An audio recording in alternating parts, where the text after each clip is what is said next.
কালীগঞ্জে পথ দুর্ঘটনায় মৃত দুজন এবং আহত ৩।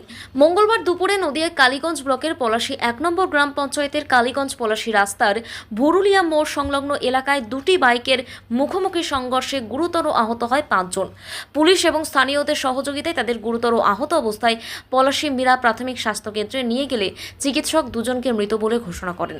পরে আরও ২ ব্যক্তিকে কৃষ্ণনগরে স্থানান্তরিত করা হয় এবং একজনকে প্রাথমিক চিকিৎসার পর ছেড়ে দেওয়া হয়।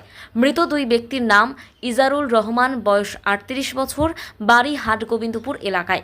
অন্যজন লালচাঁদ শেখ, বয়স প্রায় ২৭ বছর, বাড়ি পলাশী নতুনপাড়া এলাকায়। কালীগঞ্জ থানার পুলিশ মৃতদেহ উদ্ধার করে ময়নাতদন্তের জন্য পাঠিয়েছে এবং মোটর বাইকটিকেও উদ্ধার করা হয়েছে। এই ঘটনায় এলাকায় শোকের ছায়া নেমে এসেছে।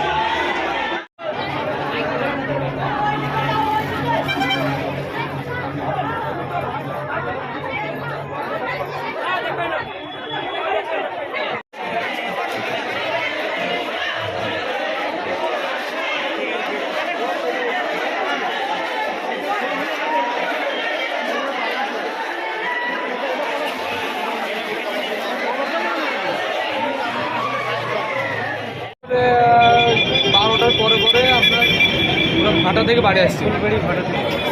ভাটা থেকে বাড়ি আসার সময় বাইকে সংঘর্ষ, ওই আপনার ভুরুলি মোড়ে ওইখানে। তারপর আমরা বাড়িতে খবর পেয়ে ছুটে আসি, থানাতে দেখছি না, দিয়ে আবার হসপিটাল থেকে আবার এখানে এসে আপাতত আবার পোস্টমর্টমের জন্য কৃষ্ণনগরে নিয়ে যাবে।